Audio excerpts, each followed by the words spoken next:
Should I give my doctor a draft of my thoughts about my residual functional capacity in a Social Security disability claim? Well, that's a lot of words there, isn't it? What's residual functional capacity? In a Social Security disability case, the Social Security Administration is trying to figure out at step 4 whether you can go back to the lightest or simplest job you held in the 15 years before you became disabled. At step 5, they're trying to figure out whether or not you can go back to other work in the mythical, hypothetical, not real world national economy in view of your age, education, skills, and whatever your restrictions and limitations are. You'll rarely see a doctor address in the medical records what your functional, physical, or psychiatric restrictions and limitations are. So we try to get at that by having your doctor complete a residual functional capacity form. Now, we lawyers have created forms for all sorts of medical conditions. It's a great way for the doctor to quantify what your restrictions and limitations are. But sometimes doctors don't want to take the time to do that, or they'll refer you off to a functional capacity evaluation. There are times when I suggest that my client complete in draft a residual functional capacity form. Now, this form asks questions about symptoms, about what a person can do or not do.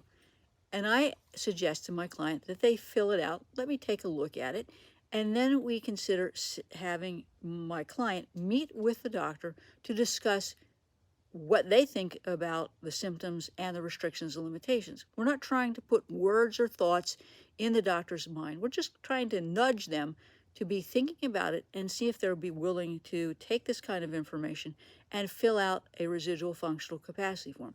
We're not asking the doctor to copy what we put in this RFC form as drafts. That's inappropriate. And we would never submit something that our client filled out and as what the doctor has to say. That's a violation of the bar rules. It's illegal and it's unethical. And we would never do anything like that.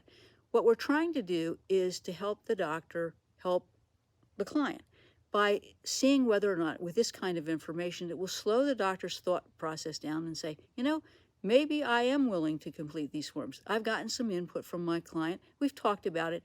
And now I'm willing to complete a residual functional capacity form based on the input of the client, but what I think, not necessarily what the client thinks, from a medical standpoint about the restrictions and limitations. So that's just one of my tips in helping you get your doctor to complete a residual functional capacity form. And of course, if they refuse, they refuse. And that's the end of it. We may have to find another doctor, but we're not going to pester the doctor, and we're certainly not going to submit any fraudulent information to the Social Security Administration about your restrictions and limitations. If you have any questions about your rights to your Social Security benefits, call me today at 727-894-3188 for a complimentary consultation.